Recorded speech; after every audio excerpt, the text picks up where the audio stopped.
Gathering good intelligence is not an easy task. Fortunately, there are clever methods to do it. They just aren't the ones that people are talking about right now. On January 28, 2024, a drone launched out of Iraq by an Iranian proxy group snuck through US air defenses at an outpost in Jordan, along the border with Syria. 3 died, and another 47 were injured. Within 24 hours, President Biden had pledged to hold all those responsible to account at a time and in a manner of the United States' choosing. Then the world waited for 5 days, until the United States finally struck back. On February 2nd, the US Air Force went in with bombs ablazing, using a pair of B-1B Lancer bombers that took off all the way from Texas and headed to Iraq and Syria. Once there, they dropped their payloads on 85 targets over 7 separate areas, and set the tone for the next phase of the broader regional conflict. But our focus today is on the discussion of how Biden telegraphed the retaliation. Much has been made of it, with some saying that 5 days gave the targets too much time to prepare, and others arguing that his patience was a masterclass in how to get militant groups to break apart from the inside. If only things were so simple. Unfortunately, both of these takes often fundamentally misunderstand some basic principles of intelligence and military strategy, while overlooking the more nuanced ways that governments can deduce what they do not know. Specifically, today, we will discuss why the basic criticism of the delay falls apart, why the basic praise of the delay is similarly misguided, how tensions between a group's leaders and its soldiers is something that Washington could, in theory, exploit, but is hard to do so in practice in this case, and how public declarations can allow US intelligence to make strong inferences based on how the local population reacts. And stick with me for these final 2 points, because they are where the action starts to happen. Brief point of clarification first. Everything regarding the operation was done in under a week. Really, think about that for a second. Executing an operation requires first running through the options with the president, usually from a list of pre-planned ideas, and then actually moving all of the chess pieces into place. And, in this case, also coordinating actions with Jordan, which joined in on the response.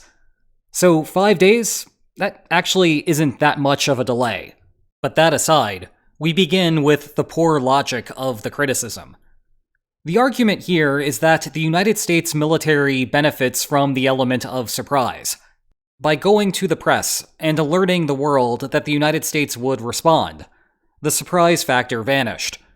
Thus, the announcement gave forewarning to the targets that they should prepare to be attacked. This, however, is silly, because Biden's announcement is like a sign in a Florida swamp that says, "Caution, gators." It is not new information if it is already common knowledge. Oh, and for those of you who are not from around these parts, Florida is the state that Ron DeSantis is governor of. And if you do not know who Ron DeSantis is, please leave me a comment to tell me how much happier your life is, given that you are not stuck here having to follow American presidential politics. Anyway, the United States is already engaging the Houthis in Yemen for attempted attacks on ships, including US Navy ships, which notably so far have resulted in a grand total of 0 uniformed casualties. Not counting these here because they are slightly different. By contrast, 3 dead, 47 injured in Jordan. The only ones who were unaware that a response was going to happen are the people disconnected to the politics of the situation. And the militant groups are about as connected as it gets. On the flip side of this coin is the idea that this was a master stroke to get tons of new information about the militant groups.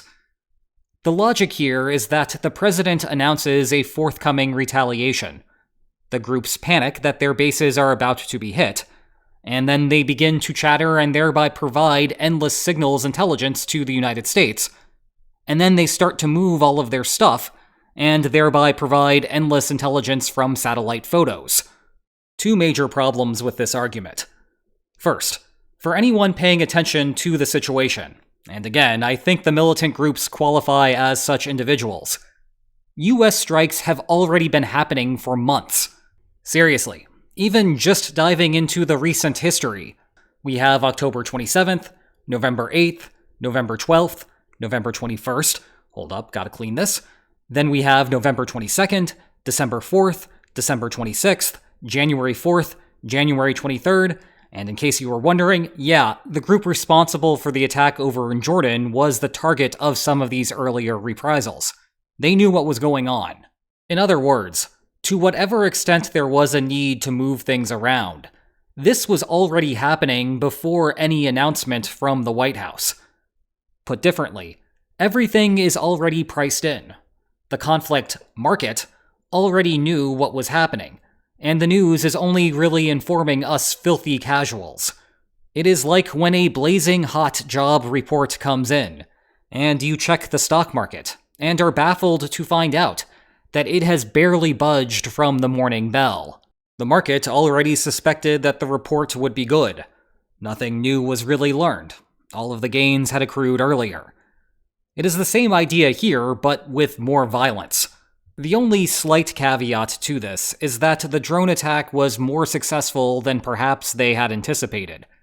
So there may have been some need for defensive readjustments in that light. However, any changes would be due to the security situation, and not from an announcement from Biden. Oh, and remember how there was that second issue? This is how winning and losing are zero-sum. If things being moved is good for the United States, then it is bad for the groups, and vice versa. Now, maybe there is some sort of 4D chess being played, where the United States knows something that they do not know, so that a trap can then be set. But at the same rate, there may be issues like how they could know how to get around intelligence revelations that the United States does not know about. So that is a bit of a push. Not a push-up, just a push, full stop.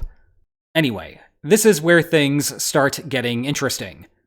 There are more complicated ways to gather the intel that you might want to know about. Let's start with principal agent problems. Winning and losing may be zero-sum between the United States and the militant groups as collective entities. But any conflict is costly to participate in. And it turns out that the humans who are involved on the front lines, be it the aircrew or militants on the ground, bear more of those costs than whoever is behind the curtain, whether it is local leadership or a grander Iranian plot. The reason, of course, is that anyone on the battlefield is liable to get caught in the middle of something like this. So, in contrast to the militant group's be dumb argument, here is a pathway to get meaningful intelligence. First, scream from the mountaintops that you are going to strike any or all militant targets. Scare the living daylights out of some of the members of those targets. Induce them to deviate away from their operational security protocols for their own personal benefit, and reap the rewards of the new information that you have. Simple enough, right? Well, there are still two major issues with this. First, again, the counterstrikes have been going on for months now. Whether a very loud public declaration would work on low-level militants is just as unclear as whether it would work on the group as a whole. The other issue, and one that my allegedly self-respecting academic alter ego has worked on, is the average profile of a militant. Unlike traditional militaries, militants within militant groups do not live under high levels of day-to-day oversight. As a result, militant groups deliberately try to screen out all but the most ideologically dedicated individuals. The reason being is exactly because of times like these. A single slip-up due to laziness or fear can sink the entire operation.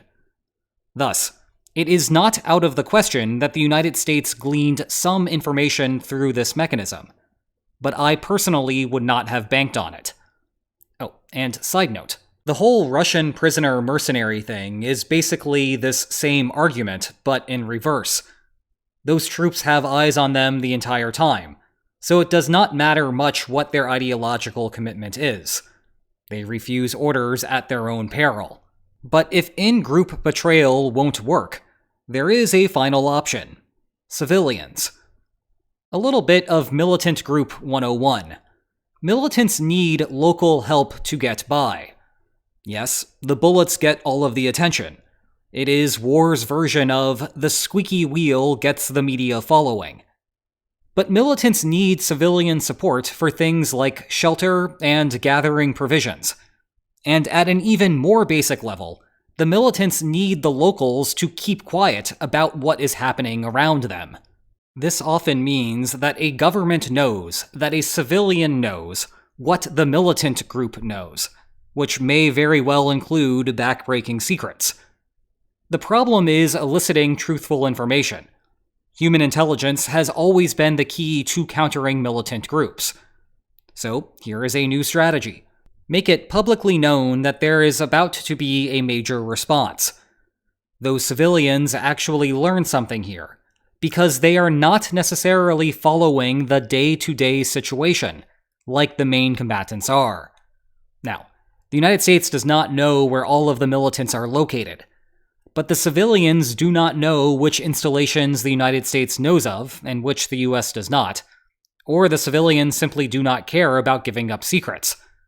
Thus, self-preserving civilians who live next to a potential target hightail it out of there.